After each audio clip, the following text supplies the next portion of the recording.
Sequence and series की बात हम करेंगे, प्रोग्रेशंस भी इनको बोलते हैं। और ये बहुत अच्छा चैप्टर है बेटे, तो हम यहाँ पे स्टार्टिंग कर रहे हैं, आप ध्यान से सुनते जाइएगा।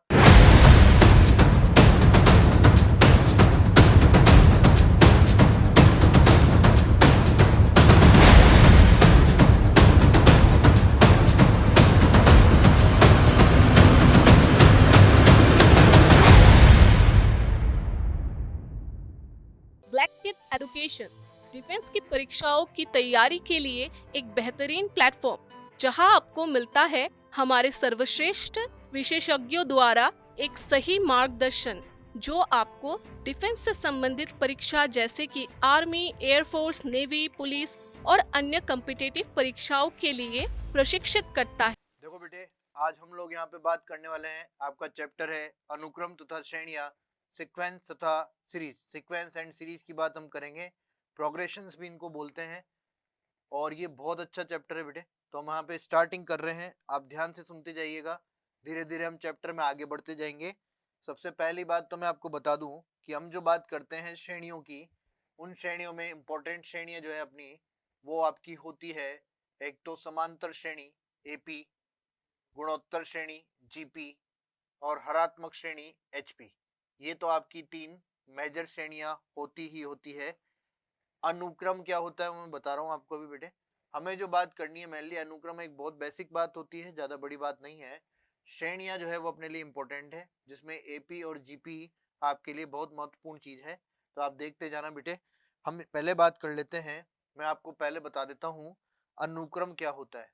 अनुक्रम क्या होता है, देखना बेटे। अनुक्रम अनुक्रम एक फॉर्मेट होता है, एक पैटर्न होता है।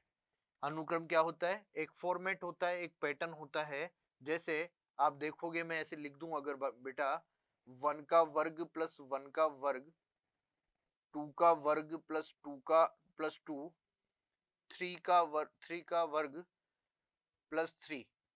तो मैं ऐसे करते करते आगे बढ़ू अगर बेटे, तो यहाँ जाके आप कहीं ऐसा लिख सकते हैं क्या, ऐसे आगे चलते चलते, कि जब एनवा पद लिखोगे तो इसको मैं लिख दूं क्या, एन स्क्वायर प्लस एन। एनवा पद में ऐसे लिख सकता हूँ क्या, एन स्क्वायर प्लस एन। तो बेटे ये जैसे जैसे आगे बढ़ते जाओगे, ये ऐसे ही सीरीज चलेगी, ऐसे एक पैटर्न चलेगा, एक फॉर्मेट चलेगा। उस फॉर्मेट को कहा जाता है अनुक्रम। अब ये जो अनुक्रम है, इस अनुक्रम, ये जो अनुक्रम दिख रहा है आपको, ये ना तो समांतर श्रेणी है, ना गुणोत्तर श्रेणी है, और ना ही हरात्मक श्रेणी है। ना तो समांतर श्रेणी है और ना ही गुणोत्तर श्रेणी है बेटे आपकी, और ना ही ये जो पैटर्न है वो आपका हरात्मक श्रेणी बनेगा। तो इसको बोलते हैं अनुक्रम। और आप इसी में अगर बात करना चाहते हैं थोड़ी बहुत और, तो मैं एक और एग्जांपल लिख दूं। जैसे मैं लिखूं बेटे 1 cube plus 1, 2 cube plus 2, 3 cube plus 3। और अगर मैं इसके nवें पद की बात करूं, तो ऐसे लिख दूं क्या, n क्यूब प्लस n। तो ये जो आपके सामने लिखे हुए हैं, ये होते हैं पैटर्न या अनुक्रम। क्या होते हैं बेटे, पैटर्न या अनुक्रम।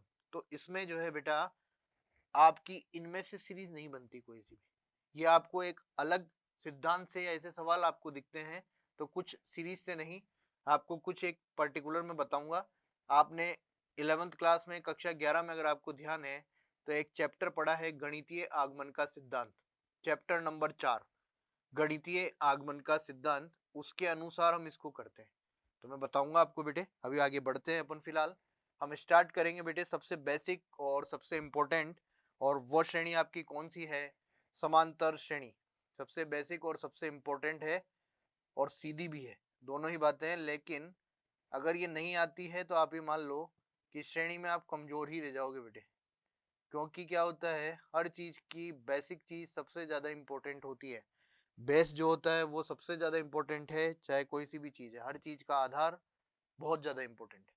तो ये बात ध्यान रखोगे, और ये आधार का ही काम करती है, ये समझ में आ जाएगी, तो आगे वाली श्रेणियां तो वैसे ही समझ में आ जाएगी। इस समांतर श्रेणी पे बेस्ड होती है हरात्मक श्रेणी। तो हरात्मक श्रेणी में तो ज्यादा बात करेंगे ही नहीं, इससे डायरेक्ट लिंक होगी। तो मेन बात देखो, समांतर श्रेणी में क्या होता है, शॉर्ट में लिख देता हूँ बेटा, अर्थमेटिक प्रोग्रेशन भी बोलते हैं। तो कई जगह अपन एपी भी लिखा हुआ मिलेगा अपने को हिंदी में भी, तो ध्यान रखेंगे। सुनेगा अब आगे बात। समांतर श्रेणी एक ऐसी श्रेणी होती है जिसके पदों के बीच में अंतर समान होता है। समांतर श्रेणी एक ऐसी श्रेणी होती है जिसके पदों के बीच में अंतर समान होता है। यानी कि मैं आपसे ये कहना चाह रहा हूं कि अगर मैं पहला पद ए मानता हूं, अगर मैं पहला पद ए मानता हूं तो अंतर समान है। अंतर को मैं डिफरेंस बोल रहा हूं अंग्रेजी में, और डिफरेंस का मैं डी ले रहा हूं। क्या कर रहा हूं? अंग्रेजी में डिफरेंस बोलते हैं अंतर को, और डिफरेंस का मैं डी यूज करते हुए दूसरा पद लिख रहा हूं ए प्लस डी। फिर आगे बढ़ा, इनका अंतर कितना आ गया बच्चे? डी आ गया। फिर आगे बढ़ा तो मैंने लिख दिया ए प्लस टू डी, लिख दिया क्या? ओके, ये देखो ए प्लस टू डी माइनस ए प्लस डी, ए प्लस डी माइनस ए। आगे और बढ़ू, ए प्लस थ्री डी, ये लो बच्चे, ठीक है क्या? आगे बढ़ते गए और यहाँ पे मैंने लिख दिया लास्ट वाला पद A plus N minus one into D, लिख दिया क्या? A plus N minus one into D. पहली बात, यहाँ पे अंतर समान दिख रहा है क्या? इसका इसका अंतर समान है क्या? इसका इसका अंतर समान है क्या? इसका इसका अंतर समान है क्या? है सर। तो इसी को बोला जाता है कॉमन डिफरेंस, सार्वंतर। तो ए तो पहला पद है और डी सार्वंतर है। ये जो आपको दिख रहा है इसका भी ध्यान से सुन लो। यहाँ पे ए प्लस एन डी नहीं आया। क्यों नहीं आया? क्योंकि डी आपका कहाँ से शुरू हो रहा है? D starting from second term, ये दूसरे पद से शुरू हो रहा है। इसलिए जब आपने एनवा पद रखा तो उसको क्या लिखा है बेटे? N minus one into D आपने लिख दिया है। ठीक बात है क्या? ठीक है बेटे ना।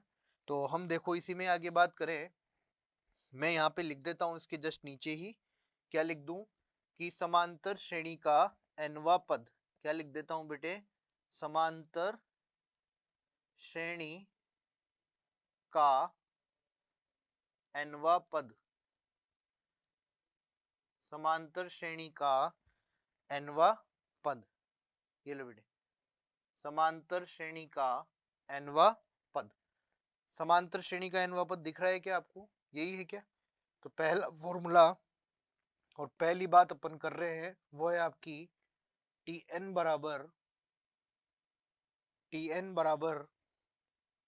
ए plus N minus one into D.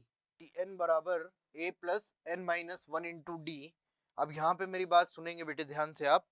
हमने पहली बात तो कर ली है कि समांतर श्रेणी का एनवा पद क्या होगा। समांतर श्रेणी का एनवा पद क्या होगा वो बात हमने कर ली है।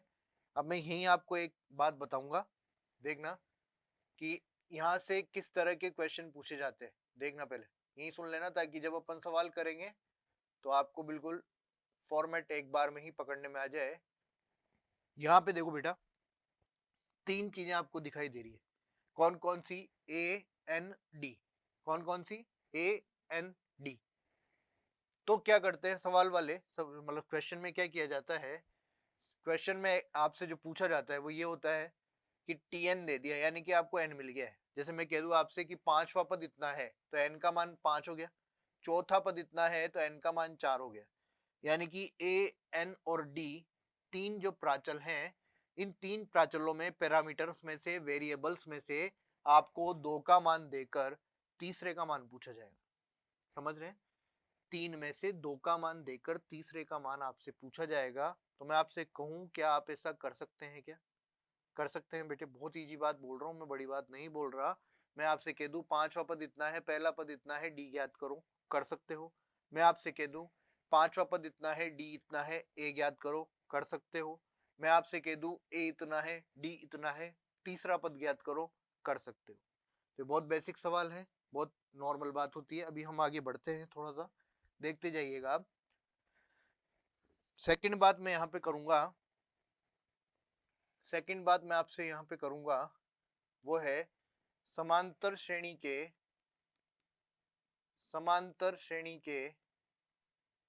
n पदों का योग। समांतर श्रेणी के n पदों का, समांतर श्रेणी के n पदों का योग, समांतर श्रेणी के n पदों का योग। क्या करना है आपको? समांतर श्रेणी के n पदों के योग की बात करनी है। और ये सूत्र आप लोगों को अच्छे से आता है। क्या होता है बेटा ये सूत्र कि Sn बराबर क्या लिखते हो, n/2। Sn बराबर क्या लिखते हो, n/2 2a plus n-1 into D. Sn बराबर n/2 2a plus n-1 into D लिखते हो। यहाँ पे ध्यान रखोगे मेरी बात। पहली बात वापस से रिपीट करता हूँ, 1 2 3 NAD, 3 पैरामीटर्स हैं, 3 वेरिएबल्स हैं, मतलब आपके पास 3 संख्याएं हैं। 3 में से 2 का मान देंगे, 1 का मान पूछेंगे। 3 में से 2 का मान देंगे, 1 का मान पूछेंगे। तो 3 वेरिएबल्स में से 2 का देके 1 का कोई सा भी पूछ लिया जाता है। तो एक तो सवाल इस टाइप का होता है। एक इसी सूत्र को आगे मॉडिफाई कर रहा हूं मैं, इसी सूत्र को आगे मॉडिफाई करते हुए लिखता हूं। देखना बेटे, Sn बराबर n/2, देखना बच्चे, ये जो 2a दिख रहा है, इस 2a को मैं a प्लस ए लिख सकता हूँ क्या? इस 2a को क्या मैं a प्लस ए लिख सकता हूँ? देखिए, a plus A plus n-1 into D. ये लो बेटा, लिख दिया। लिख दिया तो फिर ये भी लिख दूं कि a plus n-1 into D वो tn होता है। भाई अगर ये लिख दिया है तो इसकी जगह tn भी लिख दूं क्या? लिख दो सर, है ना। देख लो बेटा, लिख देता हूं फिर मैं। तो यहाँ पे आप रिप्लेस कर रहे हैं tn। क्या कर रहे हैं आप? यहाँ पे रिप्लेस कर रहे हैं tn। It means it will be Sn is equal to n/2 a plus Sn is equal to n/2 a plus tn। ऐसा लिख सकते हैं। तो एक और आपका ये सेकंड फॉर्मूला तैयार हो जाता है, इसको ऐसे लिखते ही। और इसके बजाय भी आप ऐसे लिख लो कि मैं यहाँ पे एक और लाइन जोड़ दूं कि यदि tn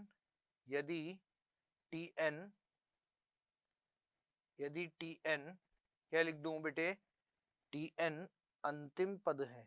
यदि tn क्या है? tn आपका अंतिम पद है। tn आपका अंतिम पद है। तो क्या मतलब? तो का मतलब देखो बेटा, तो क्या कर देंगे हम यहाँ पर? Sn बराबर ऐसे लिख दूं क्या मैं? ये अगर अंतिम पद है तो Sn बराबर n/2 into a plus tn की जगह पर या tn के स्थान पर मैं यहाँ पे l लिख दूं क्या? ये अंतिम पद का लिख दिया l। ये लो भाई, तो tn बराबर क्या हो गया? n/2 into a plus l। और मतलब सॉरी, Sn बराबर क्या हो गया? n/2 into a plus l। और एक या फिर अपन कह सकते हैं Sn बराबर n/2 2a plus n-1 into D. But शर्त क्या है? ये वाला फॉर्मूला यूज करोगे तो आपको अंतिम पद याद होना चाहिए। ये वाला फॉर्मूला यूज करने के लिए आपको अंतिम पद याद होना चाहिए, तब आप इसको यूज कर सकते हो। इसको आप कर ही सकते हो, मैंने बता दिया है आपको। समझ में आई बात? तो अपन ने शॉर्ट एंड स्वीट बात करी है। सीक्वेंस ये होती है, मतलब सॉरी, अनुक्रम आपका ये होता है। समांतर श्रेणी आपकी इस तरह से होती है जिसमें अंतर समान होता है।